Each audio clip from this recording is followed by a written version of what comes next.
El arte constituye una de las expresiones más específicamente humanas y donde mejor se reflejan las características esenciales de la sociedad que lo realiza.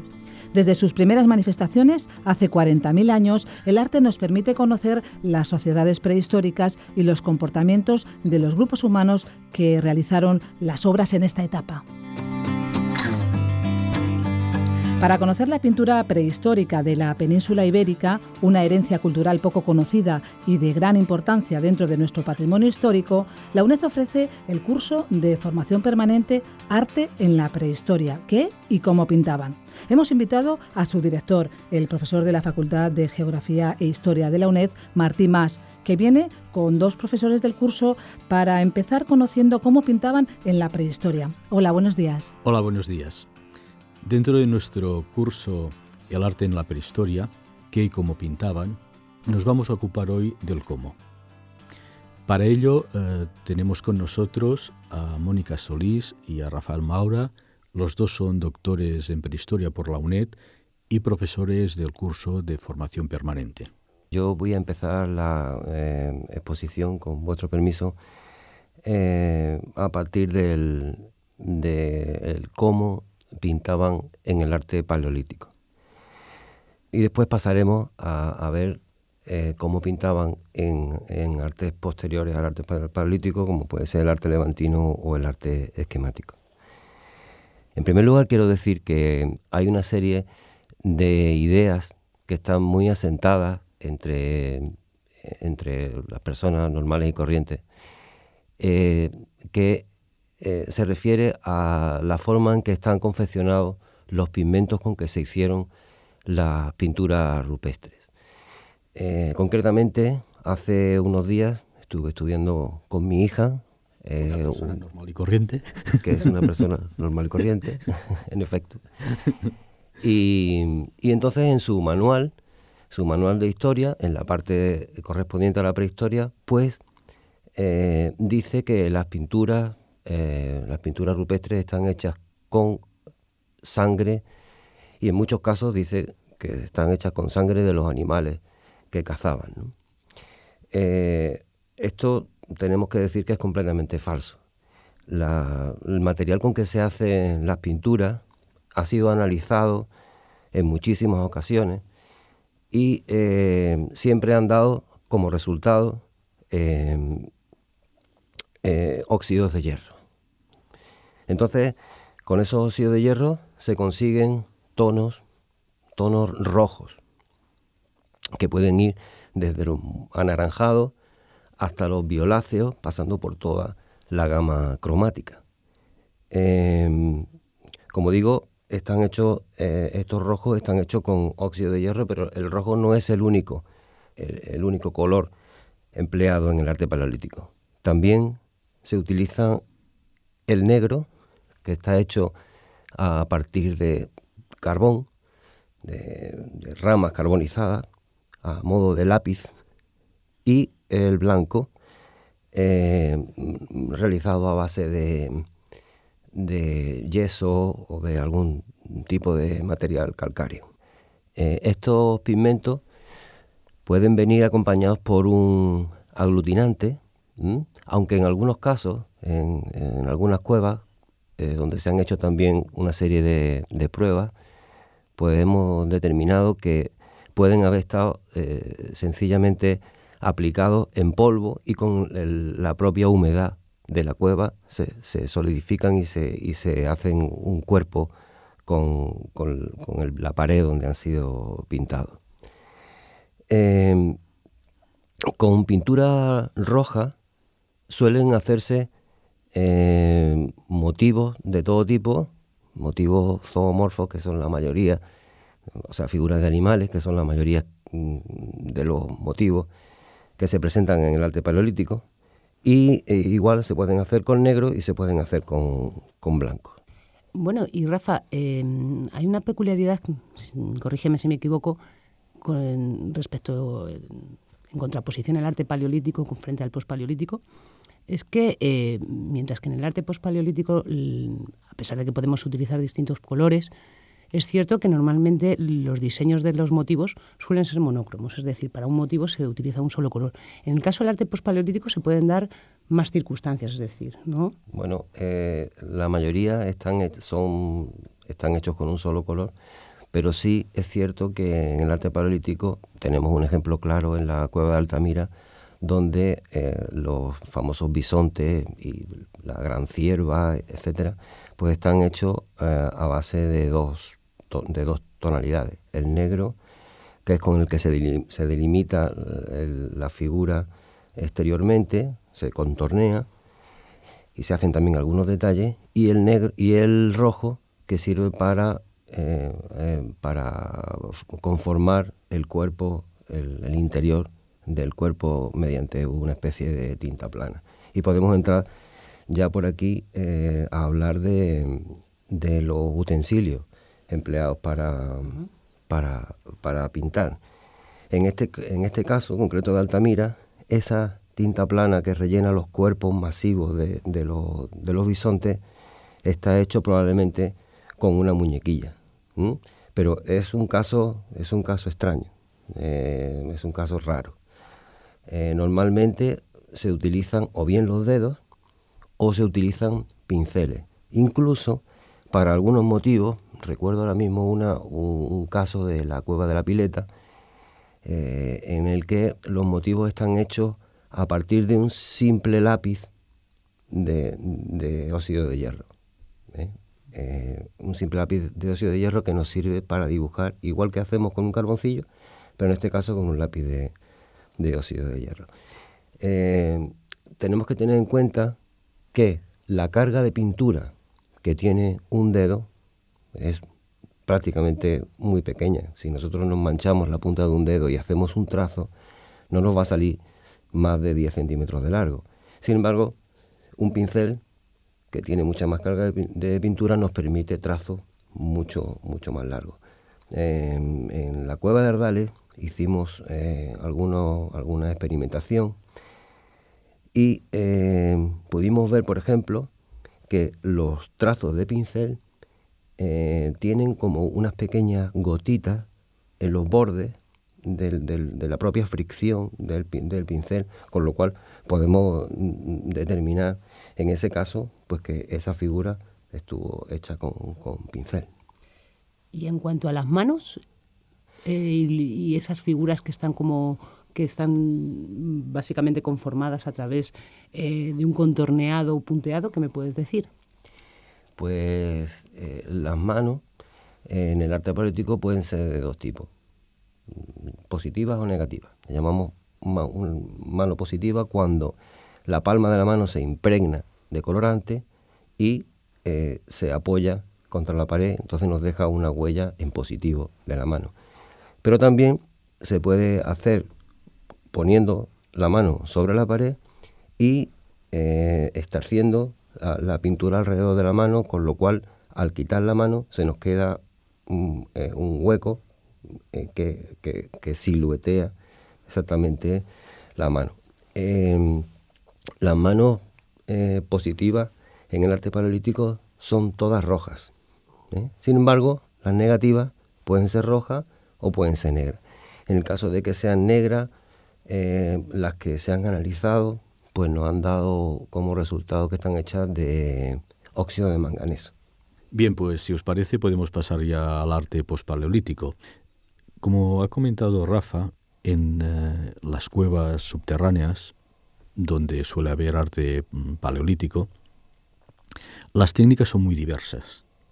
Pero, por otra parte, el aglutinante no existe prácticamente, o al menos no se ha detectado fácilmente. Esto es debido, posiblemente, como ya ha apuntado anteriormente, a que la propia génesis y transformación de las cavidades hacen que simplemente un pigmento, ya sea manganeso, ya sea óxido de hierro, mezclado con agua, pues quede fijado en la pared y poco a poco se vaya integrando en ella. Es por esto que, aunque tenemos muchas técnicas, como hemos dicho, el aglutinante raramente se encuentra. Pero no pasa lo mismo en el arte pospaleolítico. Aquí quizá tendríamos menos técnicas, entendiendo por pinceles, todas estas cuestiones que hemos comentado antes, pero aquí sí que quizá tendría que haber un aglutinante. Yo muchas veces he pensado que muy probablemente en los abrigos rocosos al aire libre, pues habría otro tipo de pinturas hechas con carboncillo, como comentábamos, que se encuentran en las cuevas, pero que por razones de conservación no han llegado hasta nosotros.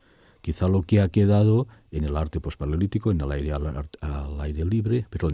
al aire libre, son aquellas pinturas que han quedado bien fijadas. Bien, no sé, Mónica, si puedes comentarnos algo más en relación a las técnicas. Bueno, como bien hemos dicho, y totalmente de acuerdo con lo que estás diciendo, yo he observado en los abrigos al aire libre, por una cuestión de sequedad, que se encuentran distintos entintados. Se ven unos como más licuados, donde parece que los motivos están hechos con menos carga de pigmento, y otros que tienen un entintado mucho mayor. Yo no sé si en todos los casos se debió de utilizar aglutinante, pero las divergencias que hay cuando luego se analizan los pigmentos y se ven que en ambos casos son óxidos de hierro, es que en unos casos tiene que haber algo más. Y probablemente, desde mi punto de vista, a mí me inclino más porque se trate de esta sustancia aglutinante. Tal y como hablábamos, el arte pospaleolítico, pues, como bien habíamos apuntado antes, se caracteriza, a diferencia del paleolítico, es que siempre las figuras van a ser monócromas, es decir, cada motivo va a estar diseñado con un solo color. Y tal y como decíamos también, nos encontramos con dos estilos que podemos llamar pospaleolíticos, que son el levantino y el esquemático. En cuanto a los colores, los mismos para ambos casos, sobre todo rojos, óxidos de hierro, en menor medida los negros, que probablemente sean manganesos o carbones, y en raras ocasiones blancos, como los toros de Albarracín o las figuras que encontramos en el Tajo de las Figuras. Pero luego, en cuanto a la técnica, los modos de aplicación del arte pospaleolítico, difiere muchísimo el arte levantino con respecto al esquemático. El arte levantino tiene un grado de estilización que probablemente se deba al uso de, bueno, ya la historiografía ha hablado de las plumas de ave, pero últimas líneas de investigación a través de microfotografía se inclinan a pensar a unos elaborados pinceles de distintos tamaños para conseguir trazos, pues bien para rellenar un motivo en tinta plana, que lógicamente necesitaría un pincel más grueso, o para determinar trazos que son de apenas 1 milímetro de grosor. Por lo tanto, ya digo que difieren en este sentido. Además, nos encontramos que los motivos pueden estar diseñados a partir simplemente de un silueteado, pero también nos podemos encontrar un silueteado con un relleno completo de la figura, lo que llamamos tinta plana, e incluso silueteado y un relleno parcial, simplemente la cabeza rellenada en tinta plana, silueteado y rayado, es decir, una infinidad de combinaciones para conseguir estos motivos tan naturalistas que tenemos, no solo naturalistas, también estilizados. Y es curioso porque tanto, no sé si estarás de acuerdo conmigo, Rafa, en el arte paleolítico y en el arte levantino se observa a través de sus distintas fases, porque tiene estos artes tienen distintas fases, no son una sola fase de ejecución, no son sincrónicas, que a la hora de diseñar los motivos se advierte una gran amplitud dimensional. Es decir, por ejemplo, en el arte levantino nos podemos encontrar figuras que apenas sobrepasan el centímetro de dimensión y otras que a lo mejor sobrepasan el metro. Es decir, que también se observa en ese cómo pintaban en la prehistoria esa forma, que las dimensiones pueden oscilar muchísimo. No sé si en el arte paleolítico también se observa esto. En el arte paleolítico no, porque generalmente se tiende al gran formato en el arte paleolítico. O sea, no hay figuritas tan pequeñitas como podemos encontrar en el arte levantino. Además, también en el arte levantino sí encontramos una disposición lógica de las figuras, ¿no? Mientras que en el arte paleolítico te puedes encontrar una figura como si estuviera volando por el espacio sideral. Patas arriba.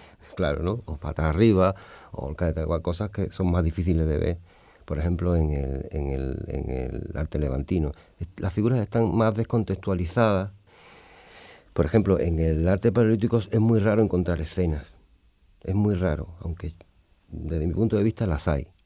Pero es muy raro. Sin embargo, en el arte levantino está lleno de escenas de todo tipo, ¿no? Probablemente por eso a mí me gusta llamar de hipotética horizontal de la escena. Es decir, que en los abrigos de arte pospaleolítico puede estar una hipotética línea de suelo a partir de la cual se disponen todas las figuras que quizás en el arte paleolítico sí se debe de dar en algunas ocasiones, pero no siempre y no sigue ese formato.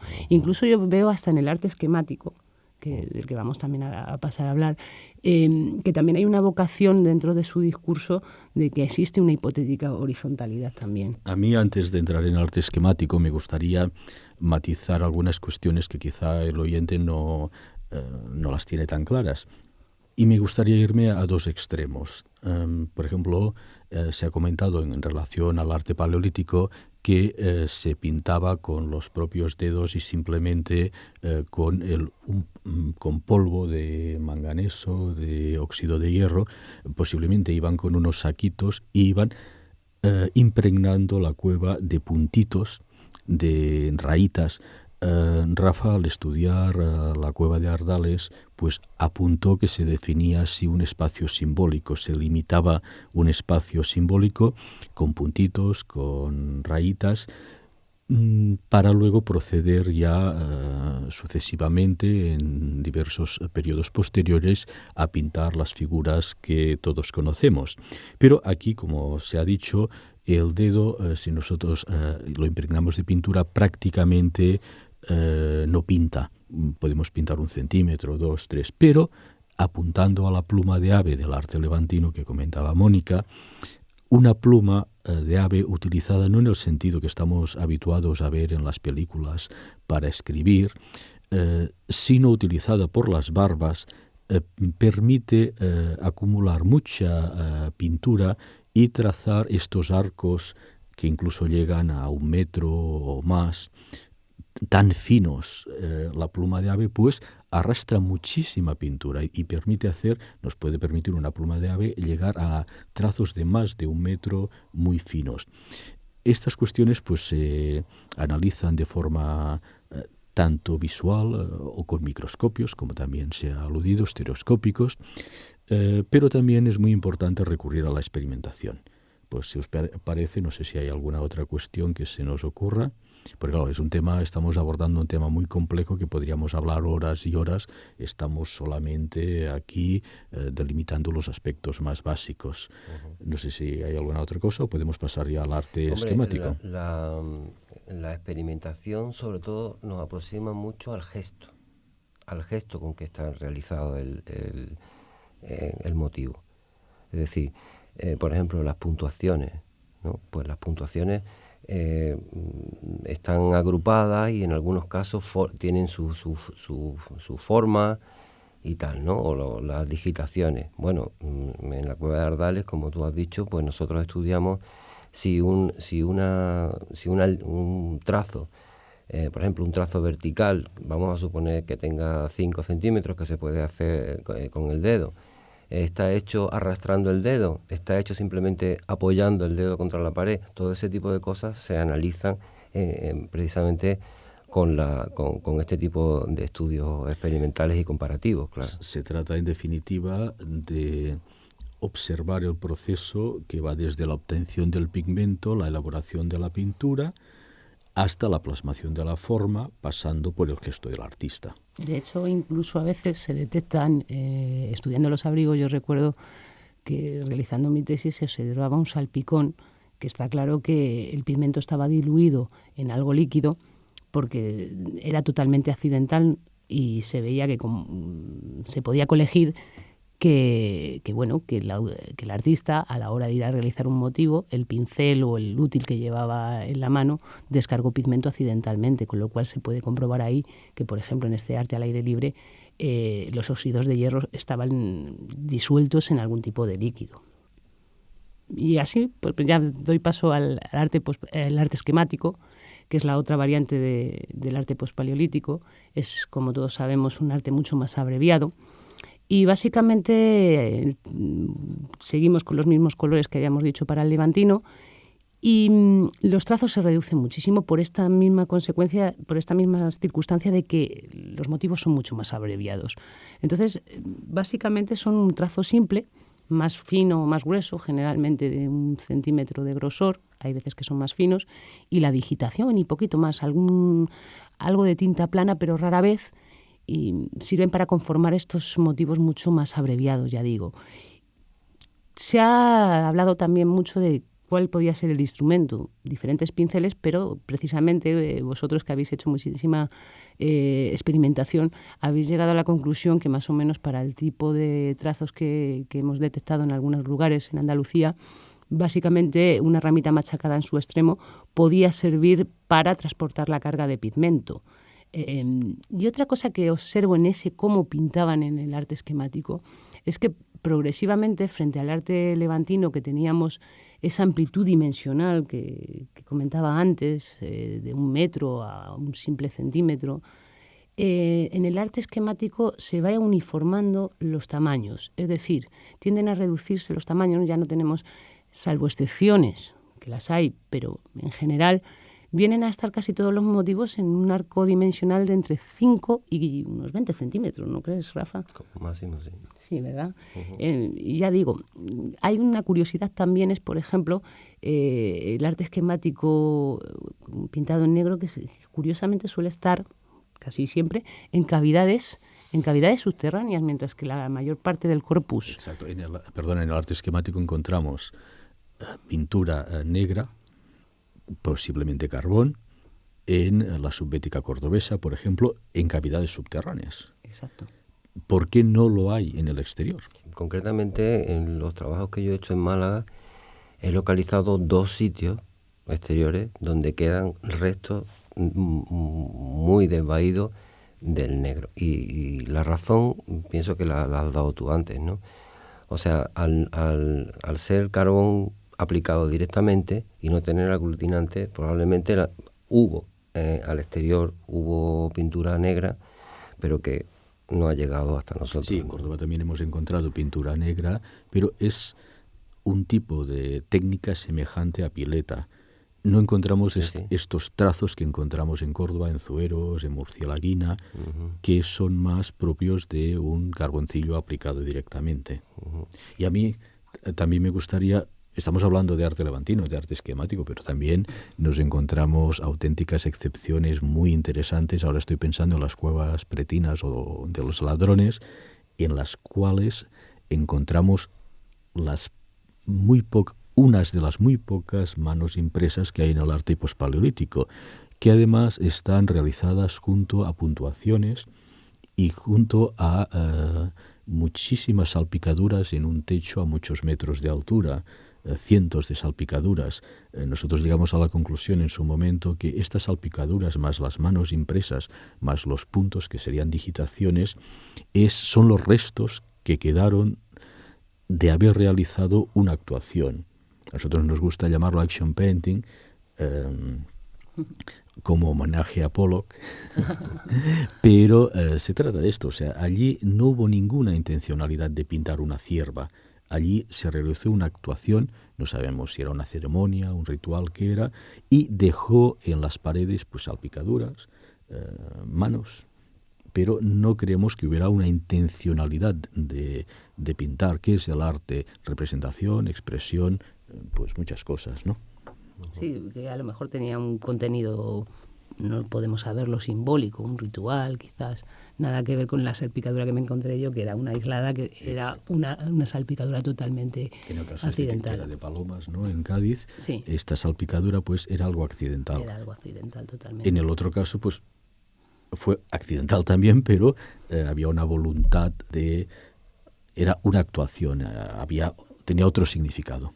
Uh-huh. Sí, ahora estoy pensando que hemos hablado básicamente de instrumentos, también de pigmentos y aglutinantes. Bueno, la pintura es pigmento más aglutinante, más un posible diluyente también o disolvente. Al aire libre, ¿no? Exacto. Cuando hablamos de pintura al aire libre, como hemos dicho, sencillamente en cuevas subterráneas, el simple pigmento o simplemente diluido en agua puede funcionar como pintura. Fuera sería, al aire libre, sería una combinación de este pigmento más aglutinante, más disolvente o diluyente. Hay muchos análisis de pigmentos. Algunas veces tienen implicaciones cronológicas, otras están más relacionados con lo que llamamos cadenas operativas, que sería lo que hemos dicho desde la obtención del pigmento hasta la plasmación de la forma. Pero de los aglutinantes tenemos muy poca bibliografía. Bueno, es que el problema es que hoy por hoy las técnicas es muy difícil la detección de este aglutinante, porque si hablamos de aglutinante, ¿qué estaríamos hablando? De una sustancia orgánica de origen animal o vegetal que sirviera para que el pigmento se adhiriese al soporte. ¿Qué ocurre?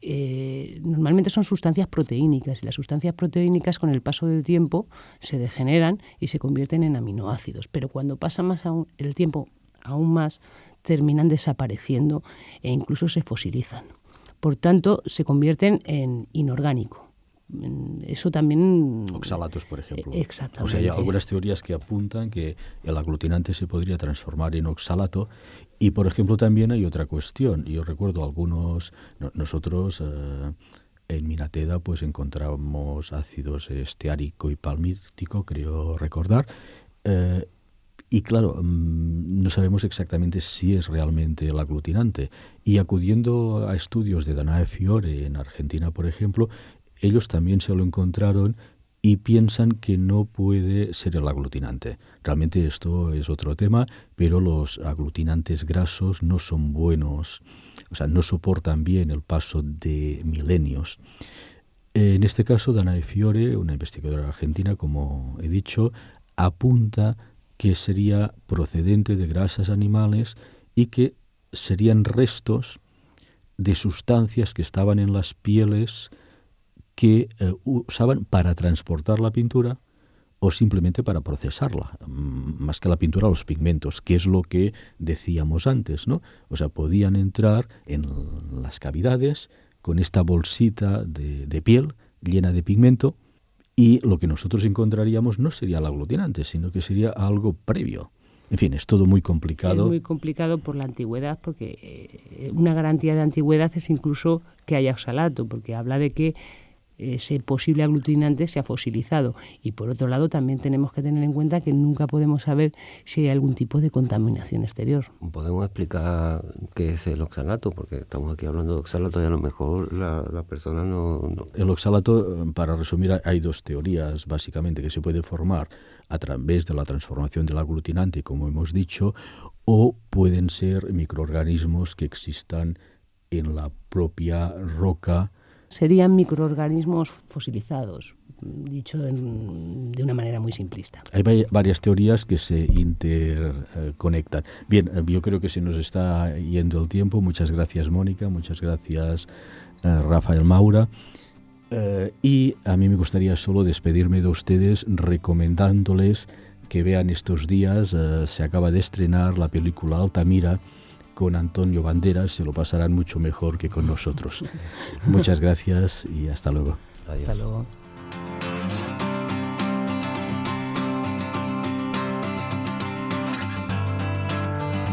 Pues intentaremos ver la película Altamira, que nos recomienda el profesor Martí Mas, para seguir acercándonos al arte prehistórico, que hoy nos han acercado, además del director del curso, los dos profesores del equipo docente, Rafael Maura y Mónica Solís. Muchas gracias a los tres y hasta otra ocasión.